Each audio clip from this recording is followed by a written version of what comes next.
قرآن مجید کی تلاوت ہوئی، ذکر اذکار ہوئے، دل سے دعا ہے اللہ تبارک و تعالی سب کی ان عبادات کو قبول فرمائیں اور آئندہ سال ہم سب کے لیے باعث برکت ہو، باعث رحمت ہو، کل عالم اسلام کے لیے اللہ تعالیٰ آئندہ سال خوشیاں کا سال فرمائے، مسرتوں کا سال فرمائے، رحمتوں برکتوں کا سال فرمائے اور مظلوم مسلمانوں کو اللہ تعالیٰ فتح مبین نصیب فرمائے۔ آمین۔ مسلمان کی ساری زندگی عبادت سے معنون ہے، عبادت سے عبارت ہے۔ مسلمان کی پیدائش سے لے کر موت تک یہ ساری زندگی عبادت بن سکتی ہے، صرف نیت ٹھیک ہونی چاہیے بس۔ جتنے دنیا میں ہمارے کام ہیں جی وہ سارے عبادت بن سکتے ہیں بشرطے کہ ہماری نیت ٹھیک ہو جائے۔ جو فرشتے ہیں وہ تو بھائی نہ کھاتے ہیں، نہ پیتے ہیں، نہ بیوی ہے، نہ بچے ہیں، نہ دنیا کی خواہشات ہیں، ان کا تو کچھ نہیں۔ اور وہ کیا کرتے ہیں؟ وہ خود فرشتوں کا بیان قرآن میں موجود ہے، نحن نسبح بحمدک ونقدس لک۔ ہم اے اللہ ہر وقت تیری تسبیح پڑھتے ہیں، تیری حمد و ثنا بیان کرتے ہیں، تیری تقدیس کے ترانے پڑھتے ہیں۔ فرشتوں کا تو یہی کام ہے بھائی، کیوں؟ ان کے ساتھ دنیا کی کوئی حاجات ہے ہی نہیں، تو انہوں نے تو عبادت ہی عبادت کرنی ہے نا۔ باقی رہا انسان، اللہ تعالیٰ نے انسان کے لیے دنیا کی چیزوں کو بھی لگا دیا ہے۔ بھائی آستہ پڑھو ذرا، آستہ اللہ تبارک و تعالیٰ نے انسانوں کو ایسا تخلیق فرمایا کہ ان کے لیے دنیا کی یہ آبادی کے جو انتظامی امور ہے نا وہ بھی ان کو سونپ دیے کہ تم نے یہ بھی کرنا ہے، اس زمین کو بھی آباد کرنا ہے اور میری عبادت بھی کرنی ہے۔ کھانے پینے کے لیے اللہ نے ساتھ پیٹ لگا دیا، بیوی بچے پیدا کرنے کا بھی اللہ تبارک و تعالیٰ نے انتظام فرما دیا، مردوں کے لیے عورتوں کو پیدا فرمایا، عورتوں کے لیے مردوں کو پیدا فرمایا، زمین کا سینہ چیرنے کے لیے اسباب پیدا فرما دیے، سمندروں میں سمندروں کی تہ سے معدنیات نکالنے کے لیے اللہ نے انسان کو وسائل عطا فرما دیے، فضا کا سینہ چیر کر کے اڑنا یہ اللہ نے انسان کو عطا فرما دیا۔ غرض ہے کہ اس دنیا کی آبادی کے لیے فرمایا اس میں بھی محنت کرو، اللہ کی زمین کو بھی آباد کرو۔ اب بھائی یہ سارے کام بھی بندہ کرے، نیند بھی بندے کو آتی ہے، فرشتے تو سوتے بھی کوئی نہیں، ہمارے ساتھ نیند بھی لگی ہوئی ہے، بیوی بچوں کے تقاضے ہیں، پیٹ کے تقاضے ہیں، خواہشات نفسانی ہیں، ہمارے لیے تو یہ ساری باتیں ہیں نا بھائی۔ اب ان ساری باتوں سے انسان کس طرح عہدہ برا ہو سکتا ہے؟ نیت صحیح ہو بس۔ دنیا کے سارے کام کرو، حلال جائز کام، ناجائز نہیں، حرام نہیں، جائز کام، سارے جائز کام کرو، لیکن نیت صحیح رکھو تو سارے کام عبادت بن جاتے ہیں۔ اللہ تعالیٰ نے انسانوں کے لیے ایک نظام بنایا ہے۔ اللہ خالق کائنات ہے بھائی، اللہ تعالیٰ جس طرح چاہے۔ اب پوری دنیا میں کتنے ممالک ہیں، ہر ملک کا اپنا اپنا دستور ہے، اپنا اپنا قانون ہے، ملک کے باشندے اس دستور کو بناتے ہیں اور بس پھر اس کے مطابق، آئین کے مطابق ملک چلتا ہے، اور جو آئین کے مطابق چلتا ہے وہ لوگ کامیاب ہوتے ہیں، جو ہماری طرح ہوتے ہیں آئین کو فٹ بال بناتے ہیں وہ ہمیشہ ناکام ہوتے ہیں۔ 70-72 سال سے ہم ناکام ہو رہے ہیں اور اسی طرح ہوتے رہیں گے، کیونکہ ملک حاصل ہوا تھا قرآن کے نام پر، ملک حاصل ہوا تھا کلمے کے نام پر، وہ چیز تو ہے نہیں۔ باقی یہ جو تماشے لگے ہوئے ہیں ان میں کبھی بھی کامیابی نہیں ہو سکتی۔ تو بھائی ہر ملک کا ایک دستور ہے جو وہاں کے عوام بناتے ہیں، حکومتیں بناتی ہیں، پارٹیاں بناتی ہیں، ممبران بناتے ہیں، پھر اس کو نافذ کرتے ہیں، پھر اس آئین کے مطابق چلتے ہیں۔ اللہ تبارک و تعالی نے بھی اس کائنات کو پیدا کیا اور پھر اس کے چلانے کے لیے اللہ نے ایک نظام بنا دیا۔ فرمایا اس نظام کے مطابق چلو گے کامیابی ہوگی، اس نظام کو چھوڑ دو گے کبھی بھی کامیاب نہیں ہو سکتے، ہمیشہ ذلیل و خوار ہوتے رہو گے۔ چنانچہ ہو رہا ہے، آج تک ہو رہا ہے۔ بھائی حدیث شریف میں آتا ہے اللہ تبارک و تعالیٰ نے جب جنت کو پیدا فرمایا اور جنت میں جتنی نعمتیں اللہ نے رکھی ہیں نا، فرشتے کو اللہ نے جبریل علیہ السلام کو بھیجا کہ جبریل آپ جاؤ اور جا کر کے میری جنت کو دیکھو۔ جبریل علیہ السلام آئے، انہوں نے جنت اور جنت کی نعمتوں کو دیکھا تو وہ تو حیران ہو گئے۔ عرض کیا یا بارے الہ، آپ نے تو عجیب جنت بنائی ہے، یہ تو ایسی ہے کوئی بندہ اس جنت سے پیچھے نہیں رہے گا، سارے کے سارے اس جنت میں آ جائیں گے۔ بھائی اس جنت سے پیچھے کوئی رہ سکتا ہے؟ آج بھائی اگر کوئی کسی کو کہہ دے کہ جی اسلام آباد میں ایک پلاٹ ہے 20 کروڑ روپے کا ہے، بس جو بندہ صبح 10 بجے تک پہنچ جائے وہ پلاٹ اس کو مل جائے گا، یہ اگر اعلان ہو جائے بھائی تو پھر کیا خیال ہے آپ کا؟ ہونی نہ ٹور پیسہ سارے بھائی اگر یہ اعلان ہو جائے اسلام آباد میں ایک پلاٹ ہے جس کی قیمت ہے 20 کروڑ روپیہ، یہ مفت ملے گا اس شخص کو جو صبح 10 بجے اسلام آباد پہنچ جائے، مفت ملے گا، یہ خیال ہے تساں جی؟ ہونی اس وقت ہی جی، اس وقت رات بھی نہ دیکھتے، گاڑی ملے نہ ملے، پیدل دوڑتے دوڑتے 10 بجے سے پہلے اسلام آباد پہنچیں گے، کیونکہ 20 کروڑ کا پلاٹ ہے۔ تو اللہ نے جو جنت بنائی نا، جبریل علیہ السلام نے دیکھا تو کہا یا بار الہ، اس جنت سے تو پیچھے کوئی رہے گا ہی نہیں، ساری دنیا جنت میں، اس سے کون پیچھے رہے گا؟ اللہ اکبر۔ پھر اللہ تبارک و تعالیٰ نے اس جنت کے ارد گرد طاعات، عبادات، آزمائش، مجاہدہ، شہادتیں، جہاد، جد و جہد، یہ دین کو حاصل کرنے کے لیے تکلیفیں اٹھانا، ان کی باڑ لگا دی اللہ نے، باڑ لگا دی۔ پھر بھیجا جبریل علیہ السلام کو کہ جاؤ جبریل دیکھو اب کیا حال ہے۔ جب انہوں نے آ کے دیکھا قدم قدم پر آزمائشیں ہیں، قدم قدم پر تکلیفیں ہیں، جا کے عرض کیا یا بار الہ، یہ تو امید نہیں کہ کوئی بندہ ان گھاٹیوں کو عبور کر کے جنت میں جا سکے، تو بڑا مشکل ہو گیا۔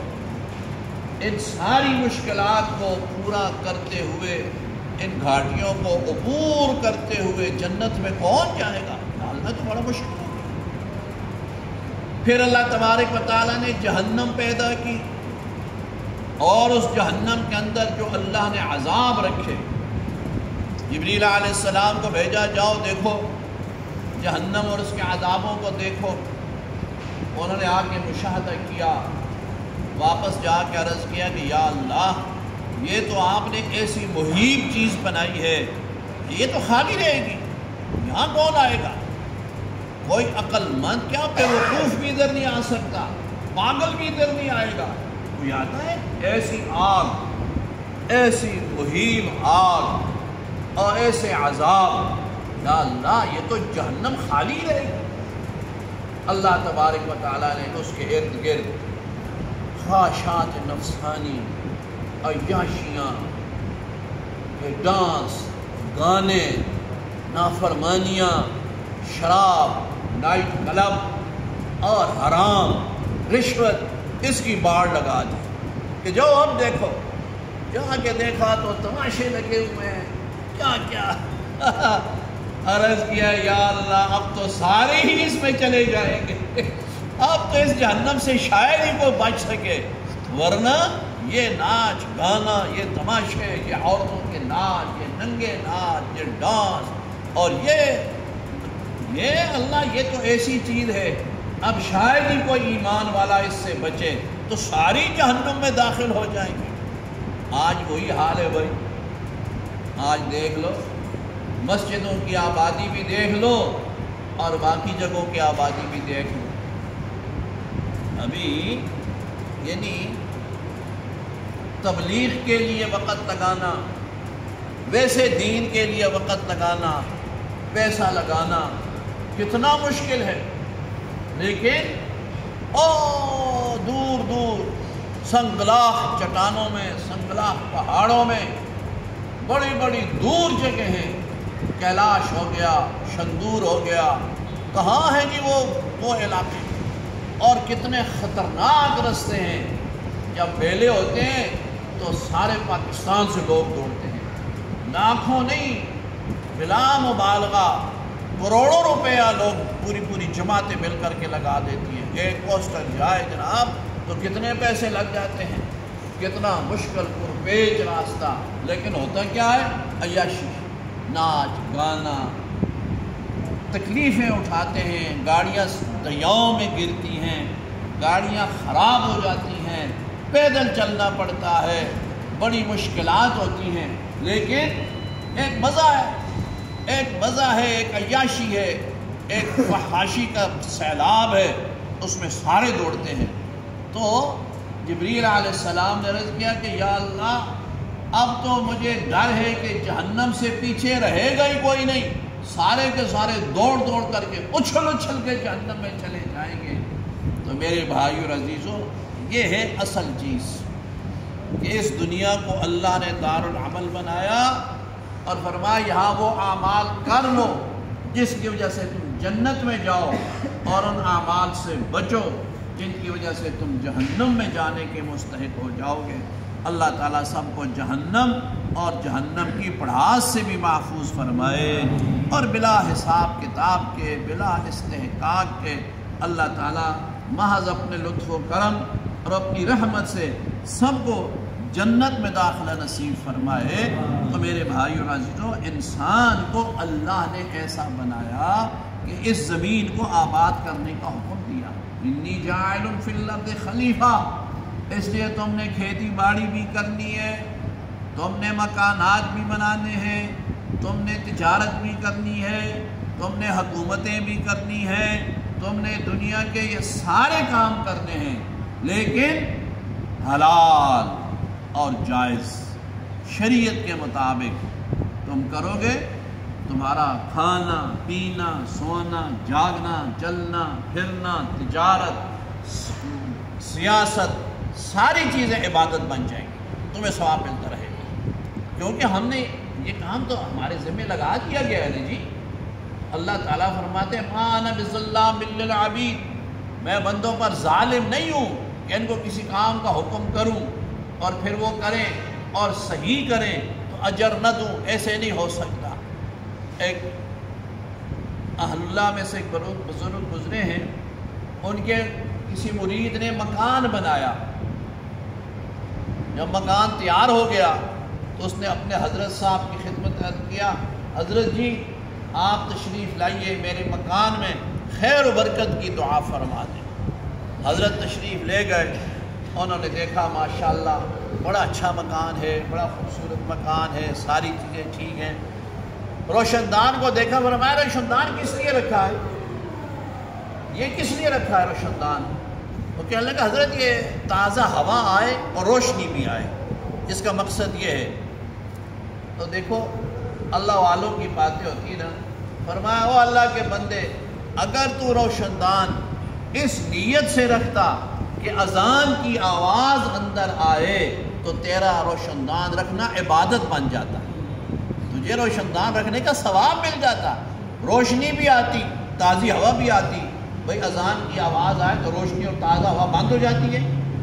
جی نہیں بند ہوتی، وہ تو آتی ہی آتی ہے نا، مگر نیت کیا ہو کہ یہ کیا ہے، اس لیے میں نے روشن دان رکھا ہے تاکہ اذان کی آواز میرے کمرے کے اندر آئے۔ اب ہم کھانا کھاتے ہیں، بھئی ساری دنیا کھانا کھاتی ہے، سنت کے مطابق کھاؤ اور اس نیت سے کھاؤ کہ اللہ تبارک و تعالیٰ مجھے ہمت دے، طاقت دے، میرے بدن میں طاقت آئے، میں زیادہ سے زیادہ عبادت کروں، میں زیادہ سے زیادہ نفل پڑھوں، زیادہ سے زیادہ دیر تک کھڑے ہو کر کے میں نوافل پڑھوں، اللہ کا ذکر کروں، تو کھانا کھانا بھی عبادت بن جاتا ہے۔